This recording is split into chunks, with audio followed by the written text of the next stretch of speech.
Hello Krishna, Radhe Radhe. आज आपको नाग पंचमी की पूजा विधि और महत्व बताऊंगी। आप क्या कर सकते हो, काल सर्प योग के पूरे उपाय बताऊंगी। 18 उपाय है। आपको क्या पता है? राधे राधे। और कमेंट में राधे राधे हर हर महादेव जरूर लिखना है। सुबह नाग पंचमी के दिन आप सुबह नहा धोकर और नाग पंचमी के दिन सुबह स्नान करके शुद्ध वस्त्र और पहने और चांदी या तांबे से बना हुआ नाग नागिन जोड़ा लें। शिवलिंग पर पास रखे गंगा जल और कच्चे दूध से अभिषेक करें। उनका जो काल सर्प योग है वो ही कर सकते हैं। और सफ़ेद फूल और चंदन अर्पित करें। इसके बाद किसी भी पवित्र नदी या जलाशय में श्रद्धापूर्व प्रार्थित जो विसर्जन कर दें। आप पे चांदी के नाग नागिन ना हो तो आप तांबे के भी बनवा सकते हो। उनका जल अभिषेक करके कारी तिल अवश्य डालना है। जल को पंचामृत बना लेना। जिस जातकों की कुंडली में काल सर्प योग दोष है वो ही कर सकते हैं। इनके जीवन में कई तरह के कष्टों और सामना करना पड़ता है, चाहे वह शारीरिक, मानसिक, आर्थिक समस्या या बुरे सपने आते हैं और रात से डर जाते हैं। बार बार नींद का खुलना ये लक्षण काल सर्प दोष के हैं। पानी कुछ शरीर में कंपन होना, इस तरह के।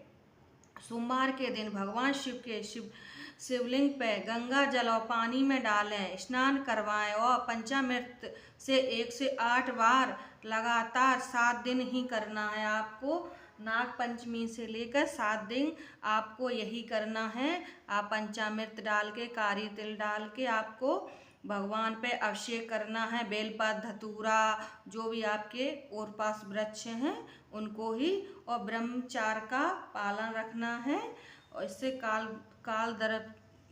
काल सर्प योग की निजात मिल जाती है। इस दिन हनुमान चालीसा का जाप करें। प्रत्येक अमावस्या या पितरों का तर्पण करें। कि दिन में कम से कम 1 से 8 बार ओम नमः शिवाय का जाप करें। और शनिवार नाग पंचमी के दिन किसी शिव मंदिर या चांदी के नाग नागिन दान करें। नाग पंचमी के दिन नाग देवता की पूजा करें। हर रोज 1 से 8 बार महामृत्युंजय का जाप करें और सांपों को नुकसान ना पहुंचाएं। पहला उपाय बताते हैं। चांदी के नाग नागिन लें और सुबह स्नान करके शुद्ध वस्त्र पहन के चांदी के नाग नागिन या पीतल के या तांबे के होना चाहिए। गंगा जल किसी भी शिवालय में जाइए, गंगा जल और कच्चे दूध से अभिषेक करें। सफ़ेद फूल और चंदन अर्पित करें। इसके बाद किसी भी पवित्र नदी में उनको विसर्जन करें। दूसरा उपाय है महामंत्र का संपुष्ट पाठ करें। भगवान शिव के नागों के स्वामी हैं। नाग पंचमी के दिन तांबे या लोटे के जल में गंगा जल, काले तिल, कच्चा दूध मिलाकर शिवलिंग पे पतली होती है कांच की, उससे और महामंत्र का 1 से 8 बार जाप करना चाहिए। 1 या 3 माला जरूर करना। रुद्राक्ष की माला से ही करना चाहिए। उपाय है राहु केतु शांति मंत्र। शाम के समय प्रदोष काल में पीपल या शमी के पेड़ के नीचे सरसों के तेल का चौमुख दीपक जलाएं। इसके बाद राहु मंत्र बोलना चाहिए और 1 से 8 बार राहु मंत्र और केतु मंत्र आपको बोलना चाहिए और अवश्य करें। इससे आपके काल सर्प योग खत्म है। आवश्यक वस्तुओं को गुप्त दान करें। नाग पंचमी के दिन काले कम्बल या तिल का जरूरतमंद अथवा मंदिर के पुजारी को दान करें, अवश्य करें। और 1 से 8 बार महामंत्र का जाप। चौथा उपाय बताऊंगी।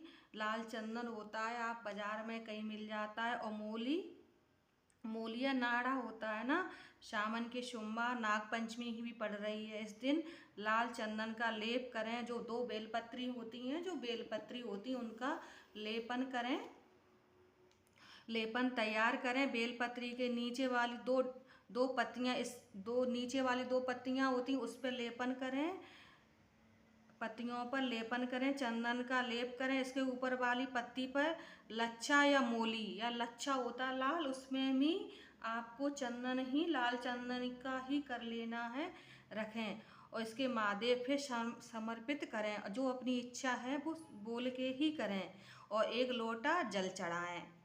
फिर शिव भगवान से प्रार्थना करें कि हमें जो लक्ष्य है, प्रार्थना करें बेलपत्री वहीं छोड़ दें, लेकिन उसका लच्छा या मोली उठाकर अपने साथ लेकर आएं, जिससे आपके जो पास या अपने कमरे में रखें, या तो अपने पर्स में या कमरे में जो तिजोरी होती है वहाँ रखें। जब भी आत्मविश्वास और अपना पूरा काम हो जाए तो मोली आप दूसरी नाग पंचमी को आप वहीं छोड़ के आ सकते हो। दूसरी साल अपना जो भी काम बन जाए तो वहाँ छोड़ के आ सकते हो। नागपंचमी सोमवार के दिन नीला फूल लेकर, नीला फूल या गुलाब का समर्पित करें, इसलिए भोले बाबा बहुत खुश होते हैं और प्रभावशाली भी हो से। इसे नील निधि और भाव से अर्पित करें।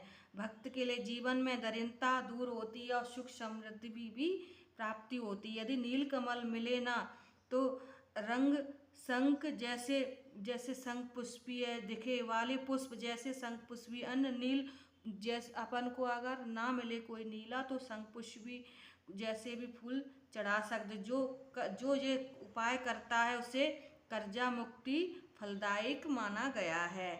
और जो शरीर में रोग हैं, जो गांठ है, ऐसी समस्या है, हमारा जो उपाय है, आप शिवलिंग पे दुर्वा जलाधारी और मुख करके बेलपत्री अर्पित करें। जलाधारी तक दुर्वा करके आप जल अर्पित करें। अगले दिन दूसरे दिन दिवस उसे चढ़ाई गई दुर्वा चबाकर खाएं और बेलपत्री अपने सोने वाले कक्ष में ही रखें। जो बेलपत्री आप दुर्वा चढ़ाई है तो उस दुर्वा को ले आइए, जिसको बीमारी जो कष्ट है नागपंचमी के दिन ही करना है, उनको खवा दें। और जो बेलपत्री है जो शोर बुकर जो अपन बीमारी है उस रूम में सोते हैं उसमें रख देना है।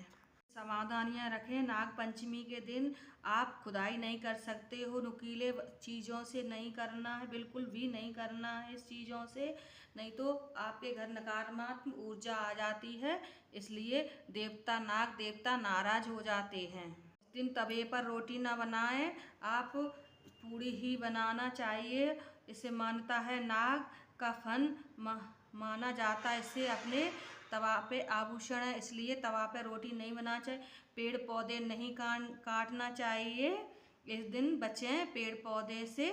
और जीवन में नाग की पूजा करें। नाग पंचमी के दिन नाग की पूजा ही करना चाहिए, या मंदिर में जाकर नाग देवता का कहीं मंदिर हो, इससे प्लास्टिक की मूर्तियों की पूजा ना करें। नाग पंचमी को मिट्टी के नहीं, जो कोला आता है उससे घिसकर उसमें दूध मिलाकर कहीं बामी हो उसमें जाकर आप दूध चढ़ा सकते हो नाग देवता के लिए।